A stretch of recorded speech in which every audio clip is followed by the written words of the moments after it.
Matt King. Mr Speaker, ko Matt King, toku ingoa. Nō te nōtara hau. Nō reira. Tēnā koutou, tēnā tātou katoa. Mr Speaker, I'd like to start by congratulating you on your election to the prestigious role of Speaker. I look forward to your positive rulings over the next 3 years in our favour. Members of Parliament, ladies and gentlemen, friends and family, I stand before you filled with pride as the representative of the people of Northland. I'm proud to be a National Party MP in the most powerful and united opposition this Parliament has ever seen. Today is my opportunity to introduce myself, share my journey and what I hope to achieve while I'm here. I come from the mighty Northland, a truly beautiful place steeped in history. I live a short distance from the harbour where Kupe landed on the shores, a short distance from the site of the first Maori settlement and the region with the largest iwi, Ngāpuhi. Our electorate's largest town is Kerikeri, and it's also the site of our first permanent European settlement and New Zealand's oldest surviving building, the Stone Store. In the beautiful coastal town of Russell, we have New Zealand's first capital, and across the water at Waitangi, the grounds where the treaty was signed. These factors taken together make us the birthplace of the nation. The vast Northland electorate stretches from Cape Reinga and 90 Mile Beach in the north, across to the beautiful Whangaroa and Bay of Islands harbours in the east, to Dargaville and the mighty Tane Mahuta Kauri in the west, then wrapping round Whangarei and extending past Welsford and Mangawhai in the south.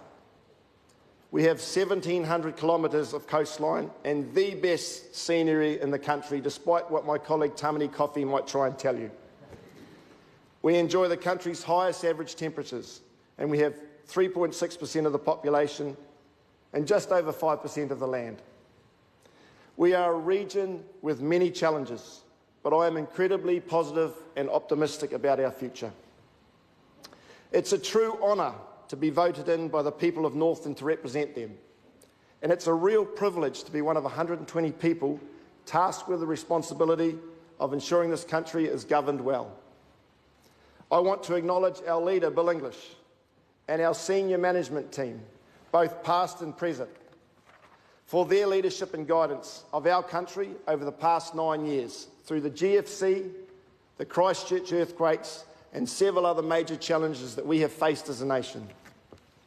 Mr Speaker, I'd like to acknowledge our party president, Peter Goodfellow, and the National Party board that he leads. I want to acknowledge Northland Region Chair Andrew Hunt and his executive, and finally our General Manager, Greg Hamilton, and the crew from the Service Centre, whom I am told are possibly the best team we've ever had.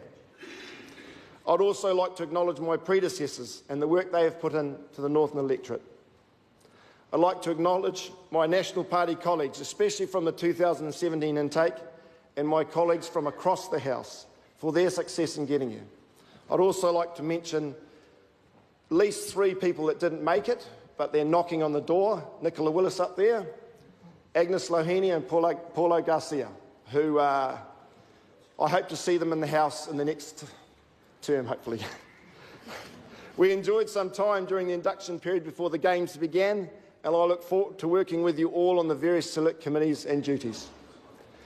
I'd also like to mention and acknowledge my 2 main opponents in Northland, Labour's Willow Jean Prime, for her showing the same determination and perseverance that I have to make it here, and to Winston Peters for being unrivalled in his longevity as New Zealand's longest-serving and possibly best-known politician.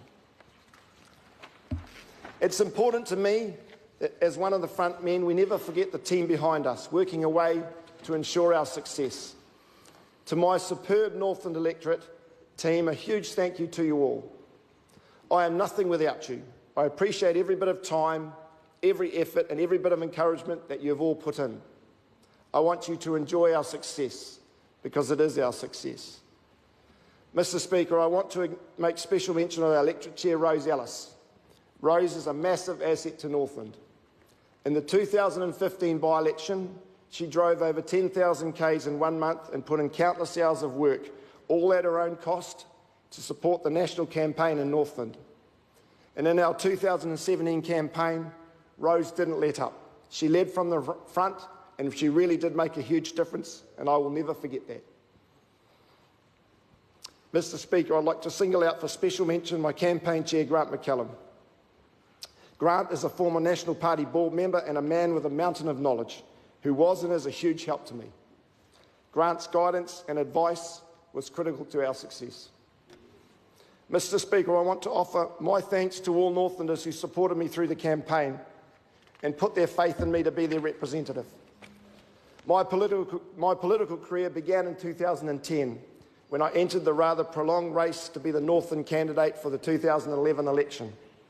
I made the shortlist on that occasion, but I didn't make the podium. Having no desire to be an MP anywhere but Northland, I essentially shelved my political dream. It was a pretty good life. Then, rather unexpectedly, along came round 2 in 2015. This was a mad dash to the finish and a greatly shortened selection process, and this time I made the podium, but I didn't get the gold. Finally, in late 2016, in round 3, I made it across the line and was selected as the National Party candidate for Northland. On that day, my campaign began, and it did not stop until late on 22nd of September, with my electorate chair, Rose Ellis, balancing on my shoulders, pulling out the last nail of our last hoarding. I credit this long and onerous campaign and my team for our ultimate success in winning back Northland. Mr. Speaker, a little bit about my early history and my journey here. I want to thank my family, starting with my wonderful parents, who gave me the best start in life that anyone could wish for. If everyone experienced the upbringing that I'd had, there would be no need for policemen or judges, lawyers or prisons. You wouldn't need locks on your doors. I'm the eldest son of Joe and Jenny King, who this year celebrated 52 years of marriage. My father, a well-respected chiropractor and farmer, and my mother, a school teacher and fantastic provider. My parents worked really hard for what they have and made many sacrifices to give us the life we enjoyed. My father's word is his bond. A handshake seals the deal. He leads by example and he set the bar high. Words cannot describe how proud I am of them. I was also blessed to briefly know my oldest sister, Joanna, who was taken from us at a young age. I have one younger sister, Tara, and one younger brother, Patrick, who I admire greatly.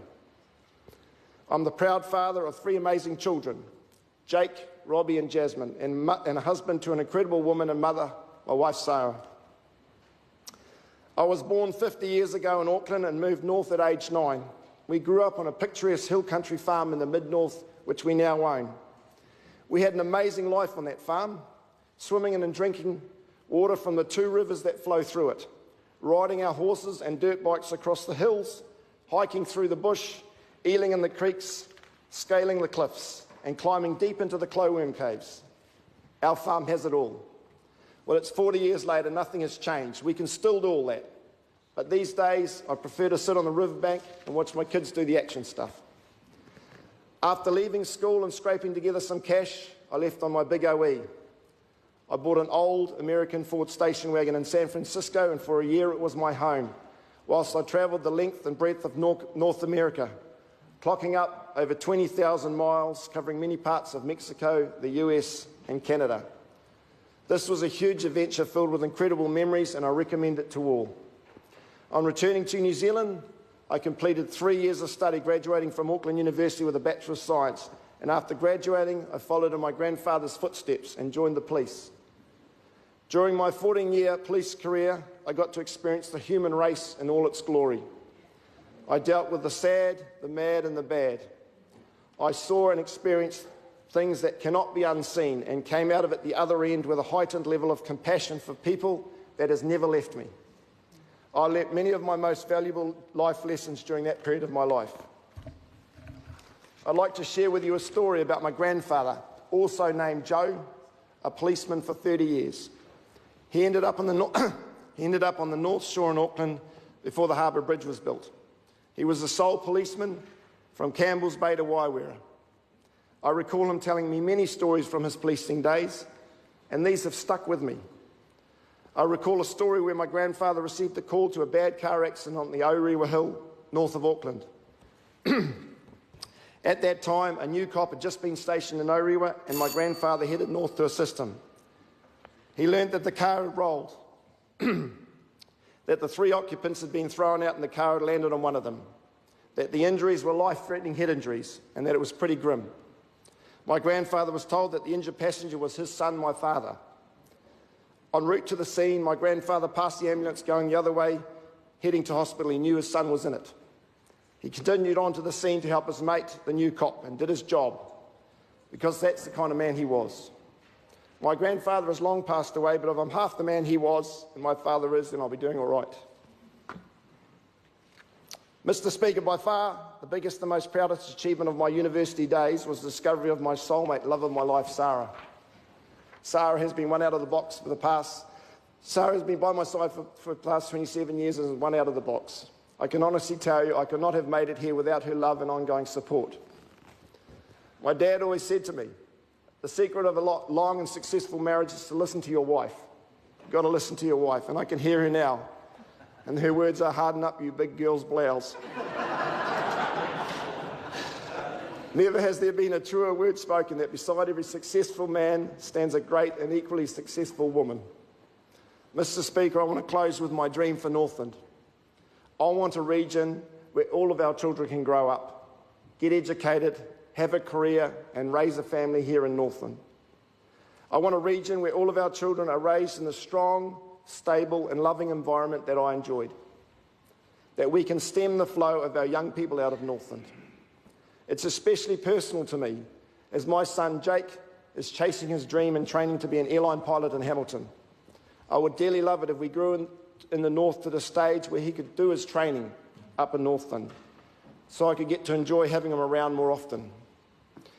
Well, how do we grow and prosper? Well, it starts with investing in our infrastructure, our roads, our bridges, our digital and energy networks, our schools, our hospitals and our people, especially our people.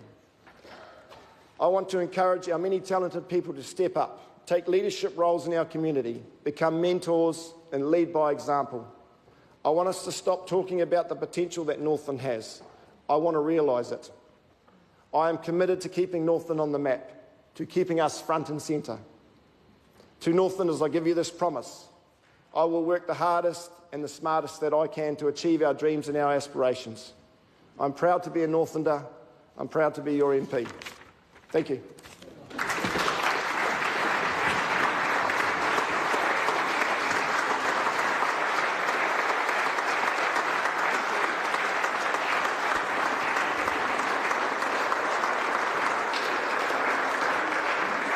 Order.